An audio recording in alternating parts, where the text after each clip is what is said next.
Thank you so much, Dhiren, for joining us on a podcast at Doddle. Extremely grateful that you took out time on a Saturday morning to join us and share your experiences with our global audience. We have quite a few interesting topics for you, but before we go there, it would be great if you could take us through your journey so far to give a good context to our audience.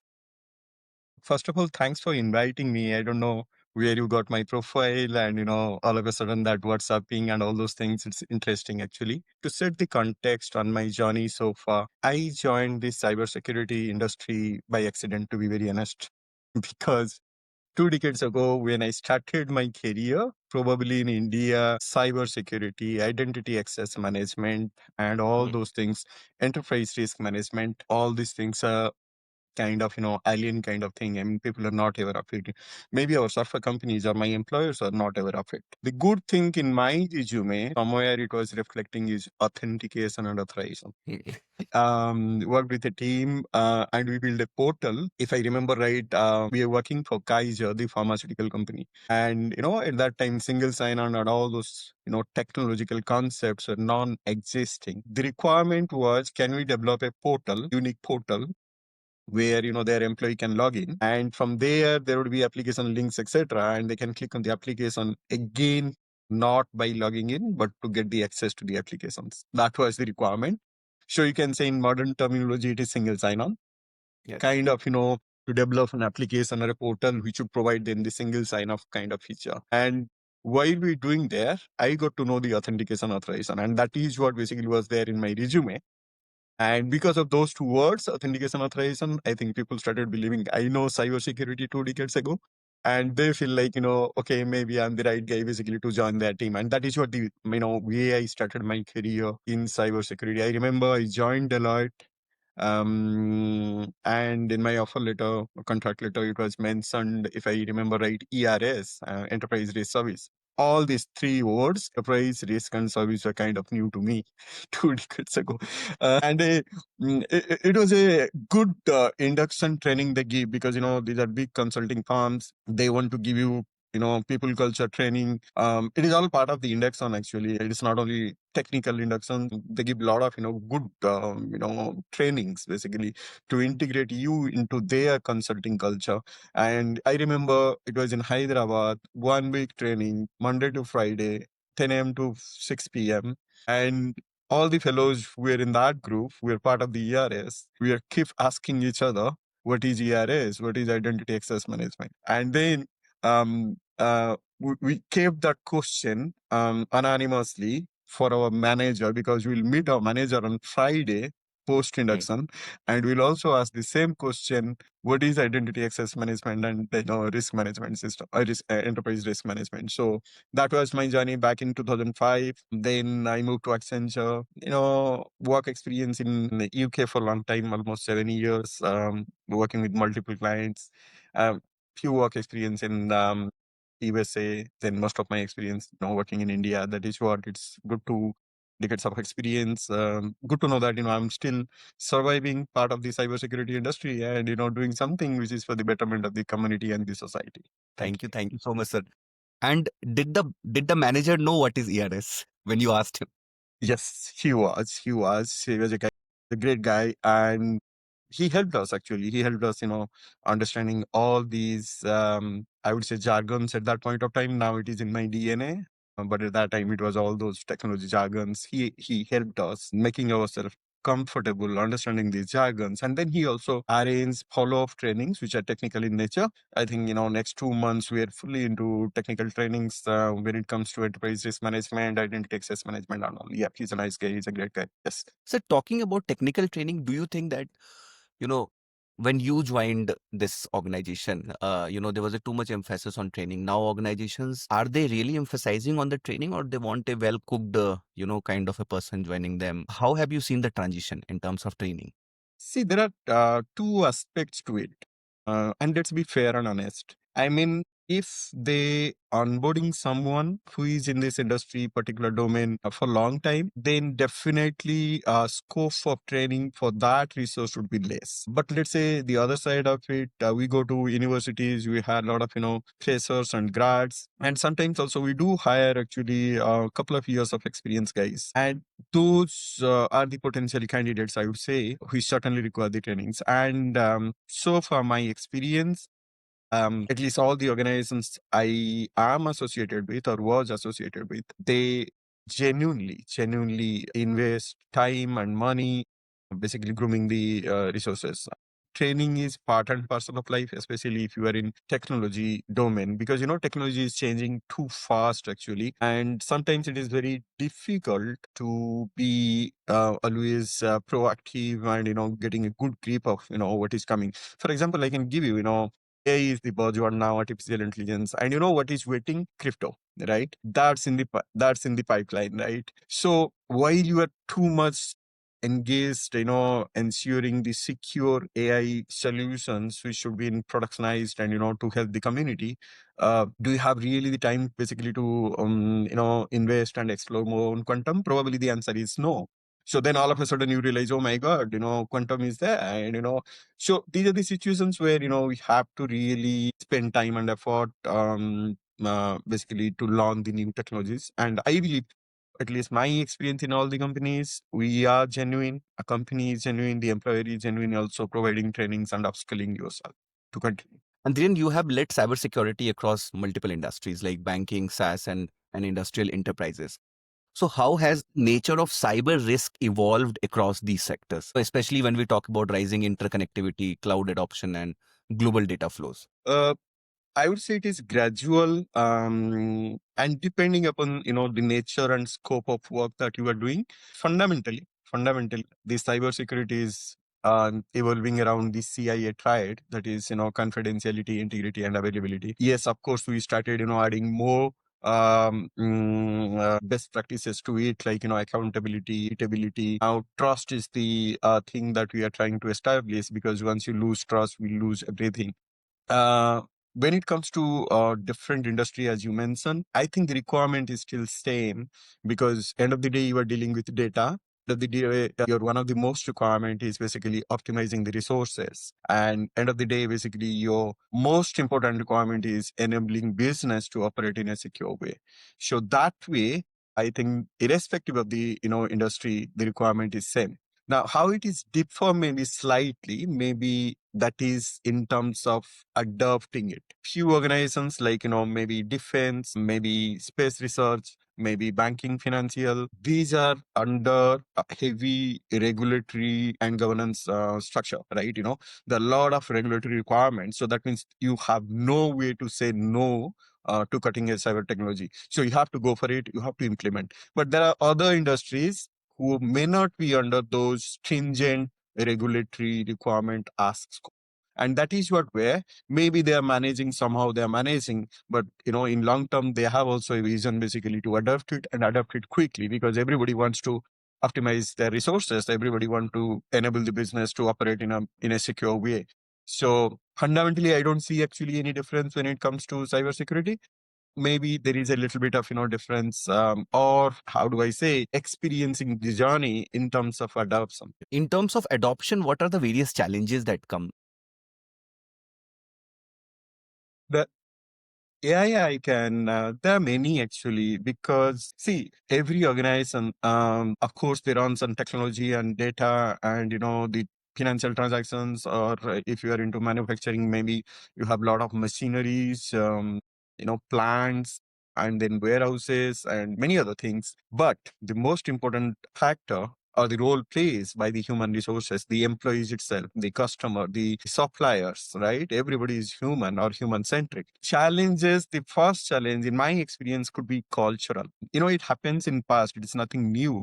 It happens in past also. Once upon a time, everything was built and created manually. I heard a couple of days back, I mean, today also, if you are ordering for a Enfield bullet, I think they took 3 months of time to deliver it. Sometimes it is 6 months or 1 year. Then I started asking, because I was wondering why they took so much of time basically to deliver your Enfield bullet. Then someone told me, actually, the day you place the order, they started, assembling the parts, everything manually. I mean, they deliberately not using automation, and that is what where it is taking so long time. Maybe it is true, I don't know, I never visited the plants and all, but why they don't want to do it, maybe that is what their USP. They want actually the different parts to be assembled manually than using the machines. Now the moment you bring in the machines to assemble, what is the consequence going to be? Because maybe they would, instead of assembling just 2 bullets per day, they would ended up assembling 200 bullets per day and using less human power. And that is what where I'm more focused. Being human, it's a natural tendency, not because of losing the jobs or there will be cost cutting and all those attributes. But point is, we are not very proactive in terms of adapting the technologies. I know I grew up saying my dad and his friends and all, computer is nothing but a sophisticated typewriter. Yes. I grew up listening that statement. It's just a better version of the typewriter, manual typewriter. It's nothing more than that. As I grew up and I started using computer, I really started appreciating the enormous power that is within the computer. But if I see from outside, so definitely maybe computer is nothing but just a better version of the typewriter. And that is one thing that is, I would say, sometimes the cultural aspects which need to be managed well, and that only happens when you can simplify things in front of the department, which is maybe good in their core skills but may not be too close to the technology aspect of it. So that is what something need to be balanced, that is what need to be periodically communicate. Maybe we need to be part of our journey by inviting them early. The second most challenge is found department, I would say, cold competition kind of thing, cold rivalry or competition, or not, having the Yes. proper integration or collaboration. Why do I'm saying this? Sometimes, I have my book of work, my team is engaged, and we don't have any breathing time. And let's say you are part of the cybersecurity side, and even though you are bringing in something really, really important, something is going to help us, but you also asking me and my team to support you in that journey, which is basically huge effort, right? Which I've not planned for this year. So even though I do understand the intent and purpose why you bringing in these things, but it is not estimated. It is not in my book of work, and that is what where I may be little off shoulder or cold shoulder. Anyway, I feel like, Dhiren is not really supporting me, but I have my own limitations because, my book of work is something that I need to deliver. So I would say most of the time we ended up in these scenarios. Rather, I have deliberate intent not to support you because end of the day, we are part of the same organization. We want to be the smartest and we want to do, in a best way. But point is my team has the bandwidth? Is it been estimated? So if it is not, probably I would be focusing on my work, or my book of work than supporting you. So that is what where, these cybersecurity initiatives drift a little, or maybe sometimes more. Sometimes we're not able to do what we supposed to or plan.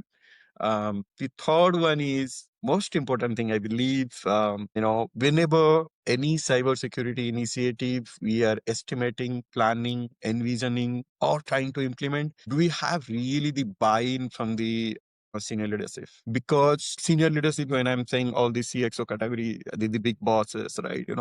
They understand dollar, and there is a reason why they understand dollar, right? Because unless you generate revenue, probably the entire business may be at risk. Generating revenue and generating revenue well, always having that competitive advantage is the objective of every organization. Otherwise, the sustainability would be a question mark. Now, when we planning something to bringing in something, do you have actually the stakeholder buy-in, the senior leadership buy-in?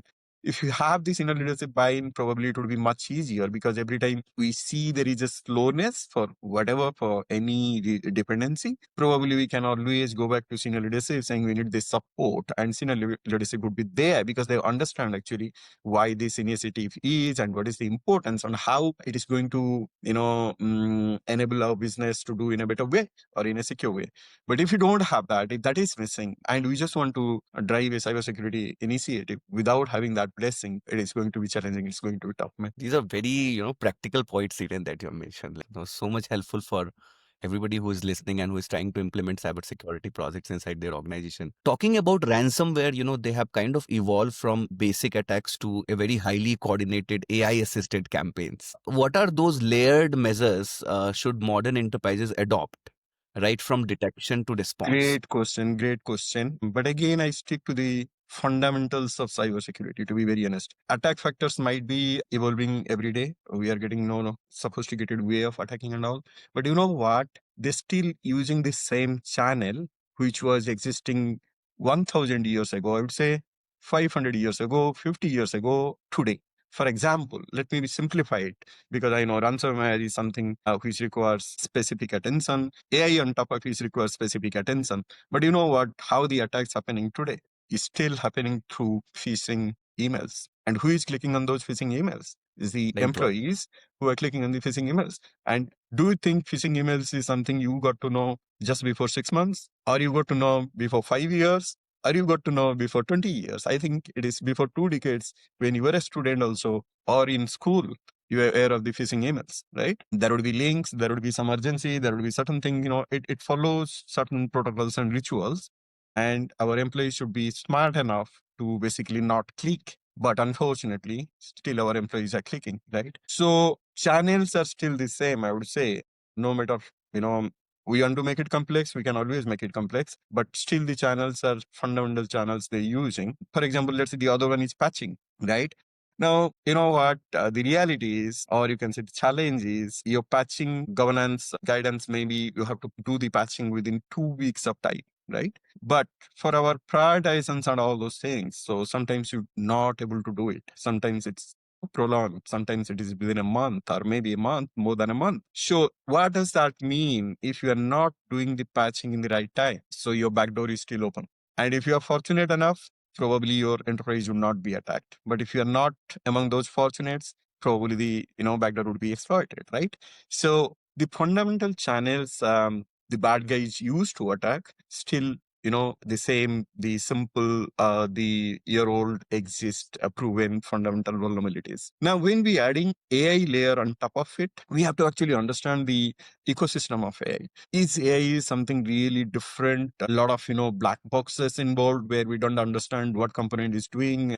So we need to understand little layer by layer how this AI ecosystem is built. So for any AI system, if you see, the top layer is always going to be starting with data, then the models, then the application which is relying on the model, and finally either the users or the human identities or the digital identities like your agents, your plugins who must be interacting with those application, AI application to infer something, to conclude something by asking a question, getting the response or whatever.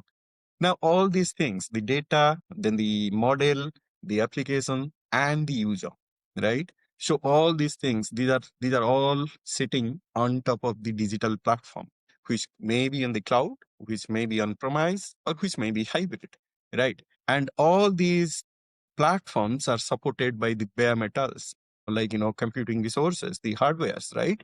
So these are fundamentally basically the different layers when it is AI system. Now, what we need governance and security as the vertical layers across all these layers. For example, if you are dealing with data, what is your data governance? And what is the security control supporting those data governance? If you are dealing with model, what is your model governance? And what is the security controls that supporting your model governance? If you are dealing with an AI application, what is application governance? And what is the security controls that is supporting your application governance? If you are dealing with end users or the, I would say, privileged users like the plugins and agents, what's your governance around it? And what's your security controls that's supporting those governance?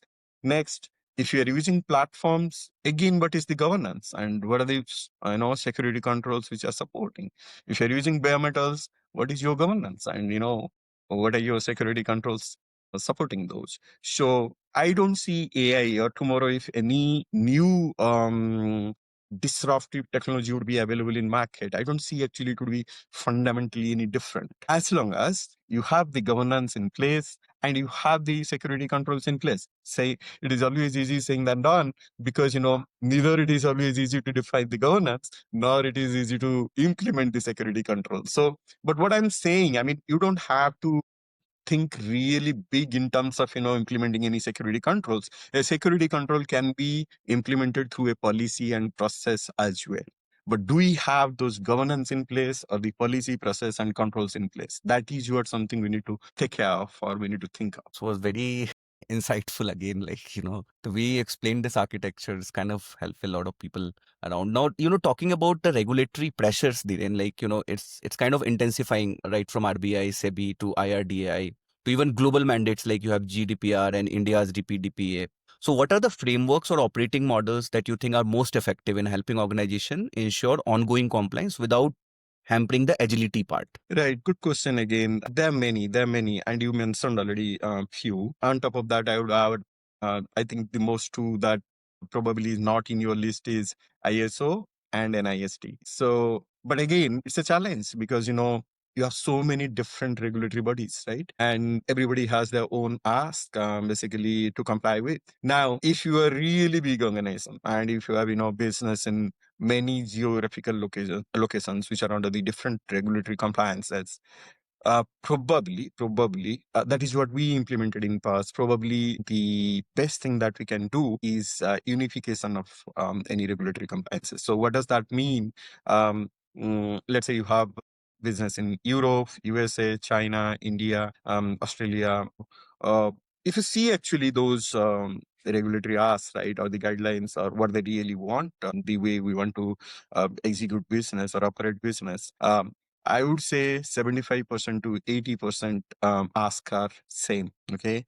And there will be a delta difference, which may be very 10% to 20% very geographic specification or country specific. So now if you are not doing unification of, the compliances processes, or, the initiatives, then probably you would be doing the same thing for exercise for nation, whereas 75% of the things are common and only 30% of the things ask are different. Now, by making a unification of regulatory and compliance, even though it is ever changing, not necessarily if you have done something then it would be forever, because there will be a new regulatory ask, but you need to keep on revisiting your unification framework as well to fit in all those new asks. But if you can establish that, I mean, okay, no matter whether it is from Singapore, from Europe, from US, or from Australia, but these are the 70% of the things that we need to do anyway. And the remaining 30% is basically we need to focus because it's regional specific or country specific. That saves a lot of effort. Your team would be always very energetic because they don't feel like we have to do it again from scratch. They know that we have 70% of the things available, and 30% of the remaining ask we need to comply with, or we need to see and audit and see things are happening the way. So if you can establish that, again, saying this, discussing with you, it's like, fairy tale, everything can be done, but it is not. In big organizations, a lot of collaborations, cooperations required basically to understand it, basically digest it, because unless everybody understand, digest, you would see there would be an issue. So that is where a lot of effort required basically to sit together to discuss why we need a unified framework, and what are the things that going to help us if we can establish it in next 6 months or 1 year. And that is what if you can do, then after that you will see actually how helpful it will be. So unified framework is something which is very critical because it will have 90% of the things satisfied, and then the remaining 12%. It will be specific to that particular. Yeah, if you can establish that, I mean, you can see the benefits out of it. And sir, also talking about the increasing mandates around data residency and sovereignty, especially in financial services and critical infrastructure, how can enterprise architect infrastructure that meets geographical compliance? Good question, and especially very pertinent and relevant when it comes to artificial intelligence. Because in artificial intelligence, I see how it is little different than conventional IT or traditional IT. In traditional IT, it was very predictive in nature, because you have a program, you have some input, and it would basically go through those inputs, and based upon the logic implemented inside that program, it would give you some output. So that is what where I'm saying it is predictive in nature. But the moment we are touching artificial intelligence, so it will not be predictive in nature, because the objective or the purpose of artificial intelligence is to induce knowledge, to infer knowledge. While processing, it would also keep on adding or generating knowledge and then wisdom, I would say, probably to its database, to its repository. And next time, if someone is asking something question a little differently, then it would, based upon those inferences, it would give you the output. So what does that mean is we are touching the cognitive intelligence part when it comes to artificial intelligence, which was not there actually in traditional IT. So it is always easy, even though it was tough also in traditional IT, you know how many non-compliances issues, how many vulnerabilities often to be remediated, and blah blah blah. It was still complex because the ecosystem is complex, right? You know, the number of servers we are using, the different geographic regions we are dealing with, and the complex applications we are using. Most of them, legacy also in nature. So that means you cannot upgrade, or it requires huge amount, the effort and amount to be upgraded. So it's complex in nature. So what I'm trying to highlight is, even though in traditional IT, it was difficult, even though we know that it is predictive, even though we know that how the system is going to perform, even though we know that what are the backdoors still open, but it was still difficult to manage. Now, the moment we are adding AI on top of it, that means we are adding the cognitive intelligence part of it. That means it would infer, it would induce, it would basically derive its own conclusion based upon the history and the previous questions asked. So that is what where it is going to be tough, and especially data plays a big role, because the entire AI fabric is dependent on your data, because your models are using data, augmented data. Sometimes it goes to even internet and search for a particular prompt and what exactly. So it's a lot of data basically it is dealing with. Now the moment we are dealing with data, so automatically we have to take care of this privacy part of it, because maybe it is PII, maybe it is something you patent, something really secret or highly confidential in nature. So that means our AI, to make it responsive, to make it secure way of operating, so we need to ensure that the data it is touching should be Yes. classified and labeled. I mean, and should have a proper access control. Only classification and labeling is not going to help if you have, it is open to everybody. So classification need to be done, labeling need to be done, and the access control need to be defined, right? So I think that is the primary difference between company who are seeing the success of artificial intelligence and company who are not seeing the success of artificial intelligence. So absolutely nothing to blame artificial intelligence for that. Absolutely how your data ecosystem is ready. Is your data ecosystem is ready to accept artificial intelligence on top of it? If it is not ready, then no matter how much you do the good things around the AI level, right? But your data is not ready. And, it would basically, there is a high probability that your data sets should be compromised, your models should be compromised, because you don't have the fundamentals around those data. So, yeah, securing data as well as taking care of the privacy concerns also. Are you exposing too much? Or, do we have a proper mechanism basically just to expose what is required, not beyond that? So those are the things need to be taken care of. Nice. And as you were talking about, encryption is no longer enough. It is still enough, but not going to be enough once your crypto would be there. Yes. So that means, but again, let me simplify it. You know what? When the bicycle was invented, do you know that nobody thought of having a brake in it? Hmm. It was invented first with two wheels and to ride and all those things. Then people started falling down. Then they realized, okay, there should be a braking mechanism should be there to control our balance and we should not fall down, right? And that is what where the brake come into picture. Same thing for crypto. I know it is a buzzword. Once crypto full-fledged available in market, so I know it would have, it's going to have immense potential in terms of, speed, right? Right. And the moment it is, touching speed, it is touching your cryptography, because in cryptography, whatever the keys you are using, right, it's proven that, if someone try to break that, they would take time. And that is what where we have a key recycling process. So that means few companies go for 6 months, few companies go for 1 year. So that means every 1 year, your certificate would be expired. and you have to go for a new certificate. So that means basically you are dealing with a new key, assuming someone might have known your keys, right? Because that's what way the 6 months and 1 year time is decided, because it is going to take that much of time basically to break something. But the moment crypto would be there in market, so the crypto infra can break it. Like, so now you install a new certificate, and next minute you got to know that it is compromised because someone using crypto infra basically to break that. So yes, we have to be skeptic. We have to have our own apprehension, but at the same time, we have to also appreciate there is something coming called crypto encryption, right? So we need to start early, exploring the crypto encryption, maybe in a small proof of concept format. Because otherwise, what would happen again, being in cybersecurity, one thing that I'd say, and every cybersecurity professional, we appreciate better to go through the journey than, having something as a surprise. Because the moment you're having something as a surprise, maybe you have less time to prepare. And that means what your entire ecosystem infrastructure would be open for a long time, someone to exploit.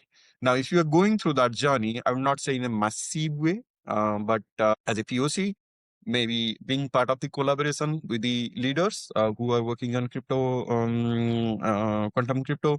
So understanding actually how they're progressing, understanding, how we can be part of that journey, how we can help them, at least in testing, if not, building those infrastructure. Can we help them with our use cases, business cases, and help them, test it thoroughly. So we can always be part of, we can always be early adapter, not necessarily as contributor, but at least as consumer.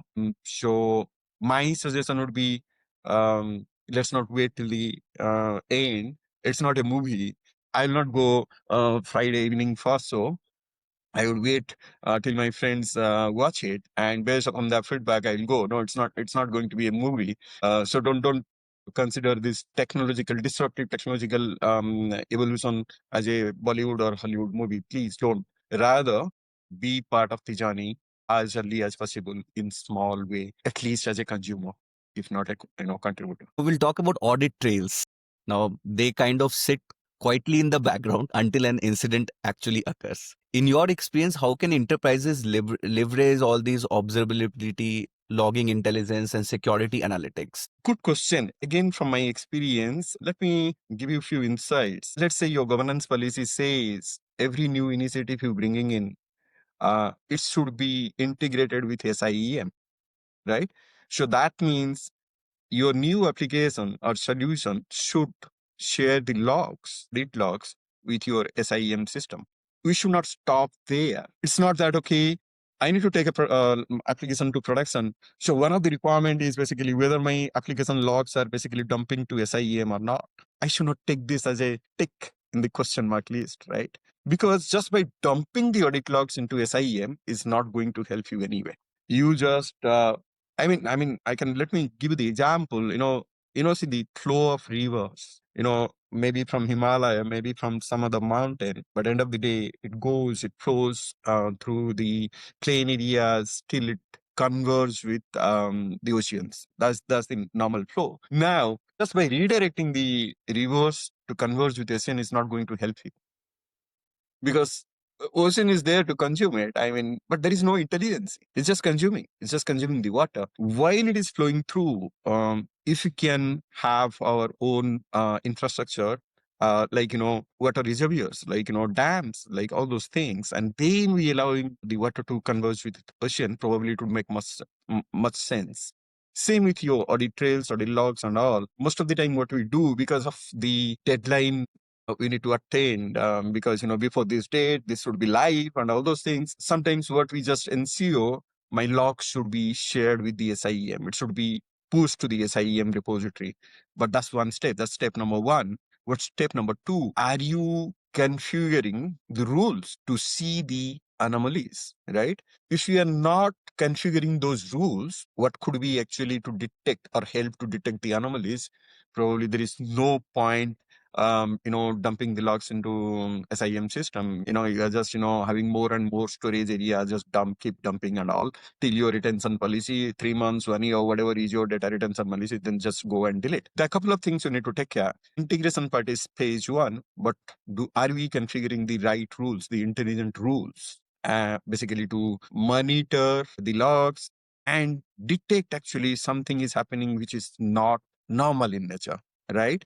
And that is what where your AI is going to help a lot. All these security products, if you see, they building in the AI also capabilities. Why? Because previously it was through SOC, the Security Operations Center. A lot of guys, analysts are sitting there manually going through these things just to. Now we are using basically the AI engine to go through those logs and detect something is not happening which is supposed to, or expected. Now that is step 2. What is Yes. step 3? Step 3 is basically, are we, let's say my system, no matter whether it is manually or using AI engine, detected something. What's the Yes. next step? Are we configuring the right alerts to send to the right point of contacts? Is the human in loop? Or are we giving the freedom or luxury to the AI systems to shut down the server without any human in loop? So there are 3 things I'm saying actually. One, integration step where the logs should be pushed. Second, adding those or configuring those intelligent rules using the AI engine. And third, alerting to the right point of contact, within bracket keeping human in loop to take the right action if something is identified detected. So as long as we are not doing all these 3 things concurrently, probably we are just ensuring my system's audit logs are pushed to SIEM. That's it. This is very insightful, sir. And at the last, would like to take your views on how AI is gonna change the game for both attackers and defenders. I know you have covered a lot of it, but if you could, talk a few more use cases how AI Let me can. give you one example. I don't know.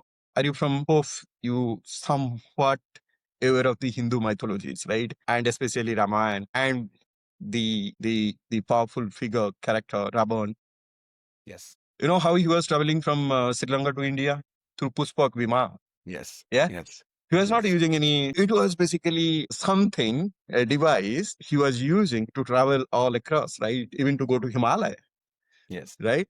So for long, we accepted he was having some capacity or capability because of, his long meditations in Himalaya or whatever. He was having some extraordinary power so that he was using that device to fly across. But sir, Pushpak Viman, I think Ravan stole from Kuber. Okay, let it be Kuber. Let it be Kuber. But my point is, even 10,000, I don't know when exactly it was written. At Yes. that time, there was a visualization that a Yes. device can be used to fly across the world. Yes. And we ended up today having these aeroplanes. Yes. So the moment you see the aeroplane, the flights, and you are traveling from Delhi to Mumbai to or all across, you're not realizing actually it could be that simple.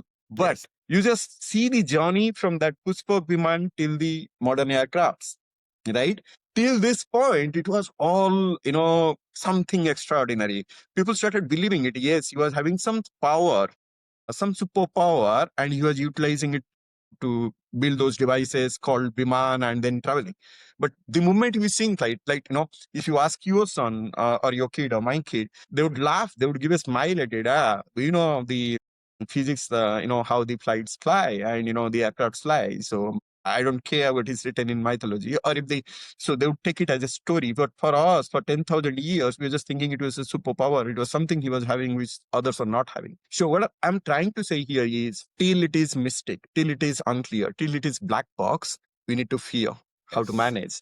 But the moment it is clear, then we should be confident actually to manage.